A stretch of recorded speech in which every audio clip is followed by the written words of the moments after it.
A 2023 survey by the Institute for Justice found voters receded their trust in terms of political parties. The study shows that 7 out of 10 people intend to vote in 2024. We speak now to Kate Lefko-Everette, a researcher at the Institute for Justice and Reconciliation. Thank you very much, Kate, for your time this afternoon. Perhaps we can start with how the research was conducted. Sure. Thank you so much for having me. This is a survey that the Institute for Justice and Reconciliation has been doing since 2003. So at this point, we have a really rich and interesting data set that spans 20 years of South African democracy in a very unique period in the country's history. It is a nationally representative survey. This year, it was face-to-face interviews with more than 2,000 South Africans in all different parts of the country. And because it is nationally representative, basically every person, adult South African, has an equal chance of being chosen to participate, and we also can draw conclusions about the entire adult population. What sort of questions were asked? For instance, maybe is there an understanding of what reconciliation is in South Africa? You take a look at the synonyms: reuniting, reunion, conciliation, pacification, appeasement, rectification, settlement, resolution. Was a question like that asked whether people understand the notion of reconciliation?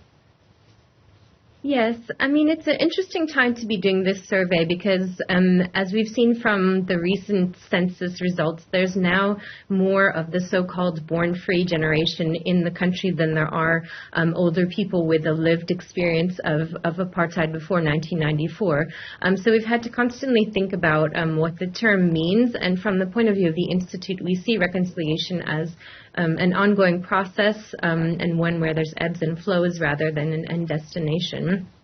So essentially we have defined reconciliation in terms of 6 key conceptual domains, and as you've touched on, one of those domains is about social cohesion, one is about racial reconciliation, political culture, inclusion. So it's quite a complex way that we've defined it, and this year's survey had more than 200 questions in it. So, but we do ask specifically about how people understand the term reconciliation and the extent that they've experienced it in their own life.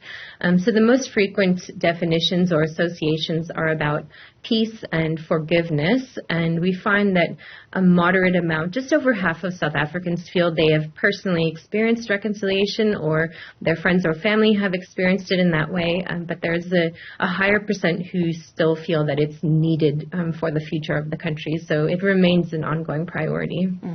As you found that an overwhelming number of people say they're going to be participating in the election next year, was a question asked about what is South Africa's national identity? What's the difference between a nation and a country? Are we a nation? Are we a country? Is there a difference? What is the understanding in terms of what it is we are rallying behind? I ask more so because the political speak in 2023, most ahead of the election, is that 2024 is going to be another 1994. What were people rallying behind in 1994? What is it that people say they are rallying behind in 2024? Is there a national identity? Yeah, it's an interesting and complex question, and there's complex dynamics happening, and not just in South Africa. I think around the world we've seen a declining trust in leadership, and that comes out very clearly in our survey response as well. There's, day-to-day struggles that people are faced with in the country. We have ongoing load shedding. There's water insecurity. The economy is not doing well, and people are struggling to make ends meet on a day-to-day basis. So I think even without the survey, we understand that it's a difficult time for many people. That said, we did find, as you've mentioned, that one of the very resilient trends throughout the lifespan of these 20 years of the survey is a very strong attachment to national identity. People feel strongly that it's an important part of how they see themselves to be considered South African. Many want their children to think of themselves as South African. So despite many of the conflicts and the polarization and the tension that we see, especially in the lead up to elections, there is still a strong association with that identity, and it kind of exists alongside people's association with other identity groups. For example, many feel very close to those who speak the same language, but that doesn't seem to detract from what we see as a strong identification with the idea of being South African. Those who say they are going to vote, are they clear on whom they're going to vote for, without necessarily giving us the names of the party? Because you note in the survey that vast majority of South Africans believe their leaders are not concerned about ordinary people and cannot be trusted. And so while you've got some South Africans who are not sure why they should even participate in a vote, because it speaks to this, believing that their leaders are not concerned about ordinary people and cannot be trusted.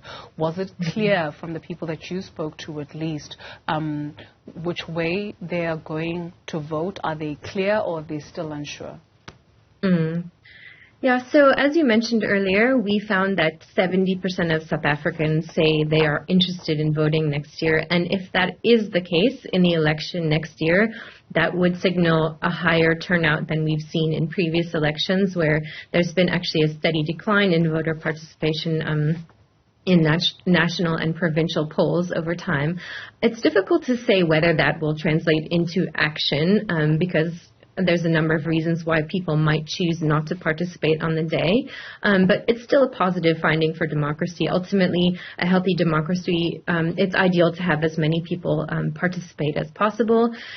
We do measure confidence in institutions, and as you mentioned, we've seen a real decline in confidence in many institutions, and political parties are among those as well. So all of the major political parties that we included in this year are essentially attracting less than 40% confidence. There's been some shifts in how people identify or afford confidence to each of those, but none of them is performing particularly strongly, and that is the case across other institutions as well, such as Parliament, national government, the presidency. There's quite a wide range included, so that's one of the key findings. Sure. Your survey further notes that South Africa, being one of the most unequal societies in the world, remains a fundamental threat to progress and reconciliation, social cohesion and stability. Inequality has consistently been identified as the biggest source of division in the country since the first survey 2 decades ago, and it's viewed as one of the areas with the least improvement since 1994. And so when you take a look, for instance, today, the president of the ANC was talking about how the ANC is not going anywhere, outlining how there's more people who now have electricity. There's houses next year wherever he goes in the world. He even spoke to Russia's Vladimir Putin about this, and he told him he's building some 2 million houses, and he asked them, are people going to get those houses for free? Allegedly, he said, no, people are going to pay for them. And he's like, well, where I come from, in my country, we give people everything for free. And so taking pride in that. However, inequality is still a problem in South Africa. And so when you say it is a threat to reconciliation, is it safe to say that we are facing I don't know whether it's one category or myriad of problems, right? So it's racism as well as classism, because yes, there has been progress that has been made, but it has not been far-reaching. And so we've got different problems, if you will, right? So is it racism combined with classism, or can we safely say that in South Africa right now, if you don't have money, then maybe your voice isn't, you're that uncle at the family gathering that is not heard? Yeah. I mean, fundamentally, addressing the issues of poverty and inequality have been government priorities since the transition to democracy in 1994. There has certainly been progress in poverty alleviation and the rollout of basic services and housing and education enrollment, and as you've mentioned, and we have seen growth and progress in many of those areas, and it's important to acknowledge that as well. Fundamentally, we have such a profound gap in this country between the haves and the have-nots. And as you've mentioned, that comes out clearly in people's public opinion, where throughout, again, those 20 years of the survey, we ask, what is the biggest gap and source of division in the country? And it's consistently identified as income inequality.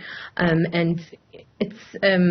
In other countries, and not just South Africa, in a broad sense, income inequality is destabilizing. People perceive society to be fundamentally unfair, and we know as well Poverty is extremely widespread. We have many children experiencing malnourishment and stunting as a result. And our Gini coefficient really hasn't budged and has earned us the dubious title of being one of the most unequal countries and societies in the world. And that can only have really a destabilizing effect.